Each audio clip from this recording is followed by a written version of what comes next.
What's happening everyone, my name is Alex and welcome back. For this camera comparison we have the brand new VIVO X100 Pro and of course the highly popular iPhone 15 Pro. I'm actually recording this right to the iPhone 15 Pro, so that's why you cannot see it in my hand. So throughout this video you're going to be able to see a variety of daytime and nighttime sample pictures and of course videos. We have pictures taken with the front cameras, we have some zoom pictures, we have portrait mode pictures and a bunch of other pictures and of course videos. Now, the biggest difference that I've noticed between this phone and the iPhone 15 Pro has to do for the low light capabilities of both devices. So I think we're gonna start by checking out some pictures that I took at night with the night mode, and I think we're gonna see the pictures that I took with the main cameras first. So let's start by checking out those pictures. Alright, so main cameras and the night mode on both devices. When you first glance at those pictures, the pictures from both devices do look quite good. They look fairly bright, they look pretty sharp, but when you start looking closer, you'll notice some big differences. One of the main differences that I've noticed is how the VIVO X100 Pro handles those lights on the street or the lights in those buildings. If you look at the pictures from the iPhone, you can't really see anything in those buildings. So the lights are just overexposed up in there, where the Vivo does handle those lights really well. So you can actually see in those buildings in those pictures. I've also noticed that the pictures from the VIVO X100 Pro are slightly brighter in some situations, but not overexposed. Because if you see some of the pictures from the iPhone, they're a bit too bright, that don't actually look like that in reality. The next thing I've noticed that if you start zooming in on those pictures or cropping those pictures, the pictures from the VIVO X100 Pro are much sharper. And I have a couple of examples where I've cropped those pictures just so you can see the difference for the picture sharpness basically. So I'm gonna say that the VIVO X100 Pro does better with the main camera and the night mode when compared to the iPhone 15 Pro. Moving on to the ultra-wide cameras and that night mode, well, here I find that the pictures from the iPhone 15 Pro are slightly sharper. Not a big difference, but definitely slightly sharper, but the VIVO X100 Pro does handle those lights in those buildings and the street lights much better than the iPhone. So for the ultra-wide cameras and the night mode, I can't really say that one is so much better than the other one. I would probably choose the iPhone over the Vivo in this situation, but you guys definitely leave a comment and let me know your thoughts about those ultra-wide pictures. I was also curious to see how the zoom lens on the back of the Vivo would actually do. So this offers a somewhat strange 4.3 times zoom. So I kind of had to zoom in a bit more with the iPhone 15 Pro so I can match that. So the iPhone 15 Pro has a combination of digital and optical zoom because the iPhone 15 Pro only has a 3 times optical zoom lens. So keep that in mind. The quality of the pictures will be decreased a bit from the iPhone. Now, you can take some really interesting pictures with the zoom lens and the night mode. Actually, I can't really remember any other phone that was able to take pictures like that. So very unique and very cool looking pictures that I was able to take with that zoom lens and the night mode on the back of the Vivo. So I don't remember any other phone that does anything like that. So pretty unique pictures. And since we've seen all those nighttime pictures that I took with both devices, why don't we go ahead and check out some sample nighttime videos that I filmed with this device and of course the iPhone 15 Pro. And of course we have some videos done with the main camera, with the ultra-wide camera and with the front camera. So let's check out those sample video recordings and I will be right back. Alright, and we are moving on to a quick video in low light between the iPhone 15 Pro and of course the VIVO X100 Pro. So for this recording I'm using the main cameras on the back of the two devices and recording in 4K at 30 frames per second.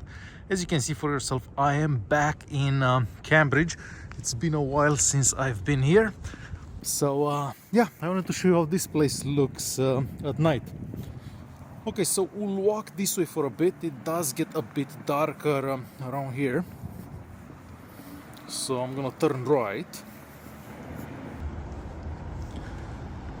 And we'll see how both devices do if it's a bit darker. Of course, we do have some street lights around. So we'll just get closer to that church. Okay, so I'm gonna stop here and we're gonna pan left slowly.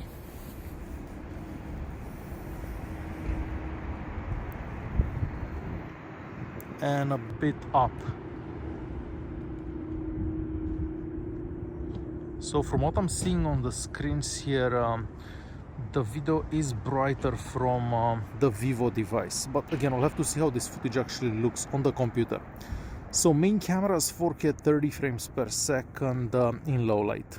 I was also curious to see how video from these two devices, we are using the main cameras on the backs of both devices, would look like if you don't have as many street lights, because as you can see for yourself, it is fairly dark around here. Now, once again, from what I'm seeing on the screens here, the image from the Vivo device is much brighter.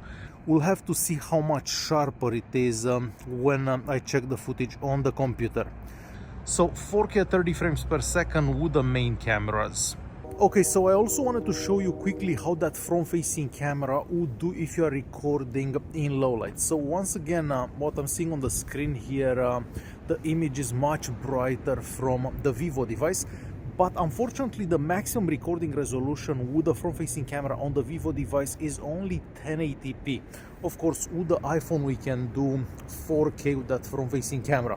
So we'll have to see how this footage actually looks on the computer. But yes, the image is definitely brighter from the Vivo device when recording with that front-facing camera. And I also wanted to show you how video done with the ultra-wide cameras on the back of the two devices would look like. For this recording, we are doing 4K at 30 frames per second once again. So I'm gonna pan right, so kind of towards that building with a lot of lights. So once again, the image does look brighter from the Vivo device. However, there is a lot of noise in that image, at least what I'm seeing on the screens here. So this is how recording done with those ultra-wide cameras would look like from these two devices. So what do you guys think about those videos in low light? The Vivo here definitely does really good, much better than I was expecting. Those videos from it are nice and bright, brighter than the videos that we get from the iPhone 15 Pro. But I also noticed that the Vivo also drops the frame rates on those recordings. So that's how probably it increases the brightness for those videos. So the videos don't look as smooth from the Vivo when compared to the ones from the iPhone 15 Pro. If you do have some street lights, I almost feel like the Vivo here does better in low light than the iPhone 15 Pro. Alright, and with that being said, let's move on and check out some sample videos that I've done during the day, because I have a few of those videos as well. Alright, and we are moving on to a quick video recording done between the iPhone 15 Pro and of course the VIVO X100 Pro. For this recording, I'm using the main cameras on the back of the two devices and recording in 4K at 30 frames per second. We're gonna walk this way. I'm also trying to keep the phones as steady as possible. Unfortunately, it's not that sunny out today. Let's start doing a bit of running just so you can see how that video stabilization works. We'll stop somewhere around here. We'll pan left slowly and back right. So this is how recording done in 4K at 30 frames per second with the main cameras on the back of both devices would do. And next we are moving on to a quick recording done with the front-facing cameras on both devices. Now there is a difference here. The maximum recording resolution for that front-facing camera on the Vivo device is 1080p, where of course with the iPhone we can do 4K. So I'm doing 4K with the iPhone right now. So I'm assuming there will be a big difference when I see this footage on the computer. Let's do a bit of walking just so you can see how that video stabilization works for that front-facing camera. So looks pretty decent on both devices actually, but again, lower resolution on the Vivo device. So this is how that front-facing camera would capture video on both devices.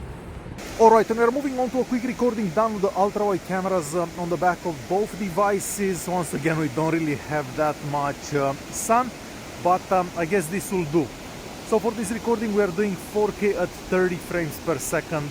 Once again, there is a big difference for this ultra-wide camera, I think. Again, we'll have to see how this footage actually looks on the computer. Let's do a bit of walking so you can see how the video stabilization works. I'm not sure if you can hear me anymore because of the water, but hopefully you do. So yeah, ultra-wide cameras, 4K at 30 frames per second. So what do you think about those daytime sample videos? Well, first of all, the quality of the recordings from the front-facing camera, even though done in 1080p, was really good. It was actually pretty close to the iPhone quality. However, the iPhone can record in 4K. So if you do watch those recordings on a bigger screen, there will be a big difference. So quite a shame that this device doesn't actually record in 4K with that front camera. Now, for the rear camera, the video quality from this device is really close to the video quality that we get from the iPhone 15 Pro. I think this phone is actually the closest that I got to try from the iPhone 15 Pro, because as we all know, the iPhone does have the best video quality out there. So really close video quality between this and the iPhone 15 Pro for those daytime recordings. Alright, next we are gonna move on and check out some sample portrait mode pictures that I took earlier today. So let's check those out. Okay, so looking at the portrait mode pictures that I took, the first thing I've noticed is how much better the edge detection around the subject is from the iPhone 15 Pro when compared to the Vivo device here. So for that, there is really no comparison. The iPhone does better in every single picture. For everything else, the X100 Pro does okay, or maybe even a bit better than the iPhone 15 Pro, but since we have the edge detection that doesn't look that great, I'm gonna say that for portrait mode pictures, the iPhone will do better than the X100 Pro. Moving on to some sample pictures that I took during the day. So all these pictures were taken on auto mode on both devices. For picture sharpness, I feel that both phones take similar pictures, so not that big of a difference. For colors, I do prefer the colors from the X100 Pro here. They do seem a bit more natural, at least in some of those pictures, not in all of them. But what I've noticed is the dynamic range in those pictures is so much better from the X100 Pro here. So really no comparison for that. So I feel that if I would have to choose one device for daytime pictures with the main camera, I would probably choose the Vivo X100 Pro, because I do prefer pretty much all the pictures that I took over the pictures that I took with the iPhone 15 Pro. As for the pictures that I took with the zoom cameras on the back of both devices, well, as I said earlier, the X100 Pro here does 4.3 times zoom, so I kind of had to match that with the iPhone. So the iPhone does have to do a bit of optical and digital zoom, so of course it's gonna lose some quality. So looking at those pictures, of course, all the zoom pictures that you're gonna take with the X100 Pro will be better, at least at that 4.3 times zoom. As for the ultra-wide cameras and of course pictures taken during the day, well, first of all, the first thing I've noticed is the fact that the iPhone has the wider field of view, so you can see a bit more in those pictures. As for picture sharpness, they're kind of similar. I don't really see that big of a difference. The dynamic range does seem a bit better from the X100 Pro in some of those pictures as well, but overall I can't really say that one is so much better than the other one for those ultra-wide pictures. But definitely leave a comment down below and let me know your thoughts about that main camera, the ultra-wide cameras, and the zoom cameras. And lastly, we're gonna check out some selfies, and I guess we are starting with some daytime selfies. Well, here the selfies from the X100 Pro don't look bad, but I do prefer the details in those pictures from the iPhone 15 Pro. As for low light selfies, I guess it really depends how dark it is. If it's super dark, the iPhone will do better, because the night mode of the iPhone with that front-facing camera will basically have the screen white, so it will bring some more light into those pictures. So maybe for nighttime selfies, the iPhone will also do a bit better. So what do you guys think about the Vivo X100 Pro? I feel that this is the closest it gets to the video quality that we get from the iPhone, because with most phones I can clearly see that the video quality from the iPhone is better, but it's hard to say that when I compare the iPhone to this device. As for pictures, both devices do take really good pictures depending on the situation where you're taking pictures, but the Vivo X100 Pro definitely has better dynamic range in most pictures. Alright guys, definitely leave a comment and let me know your thoughts. Thanks for watching, and I'll see you in the next one.